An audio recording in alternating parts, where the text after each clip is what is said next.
આ શેઠ હમણાં તમારામાં પાવર બહુ આવી ગયો છે. હા બટા એવું કાઈ નથી, ખાલી તને લાગે એવું. એમ? હું કરસ? આ તો પાવર ચેક કરતો તો. હાલામ સાનું માનો ધૂંજાળા કરવા માંડ. શેઠ આ હું કામ કરવા આવું છું તમારા ધૂળજાળા નહીં. બોનસ જોઈસી ને? શેઠ શેઠ હાલામ મારા બેટા આમ સીધા હાલે. એલા હવે દિવાળી આવી, હવે તો પૈસા લઈ જા. અલે આ ફૂકની રિપેર કરવાની છે. એ ભાઈ દિવાળી પૈસી હવે એ બધું. એલા ભાઈ આવું તો કરો માં પછી હાવણી ઝાપટિયા લઈને મારે સાફ કરવું પડશે. એલા ભાઈ ટાઈમ નથી, એકવાર તો કીધું તને. આ શેઠ કરી દ્યો ને આને. તું સાનું માનો તારું કામ કરવા માંડ. હાલ આ એક તો તાર બીજો આવ્યો. હું છે તારે?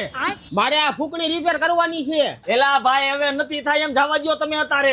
એલા તું વાંઢો છો, તને પહેલા લાડી વેચા ખબર ન હોય. માળિયા ઉપર ચડી ચડીને હાવણીઓ મારવી પડે, ઝાપટિયા મારવા પડે. કરી દે તો સારું કહેવાય, નકર તને ઝાપટી નાખ્યું. નથી કરી દેવી. એલા આને તો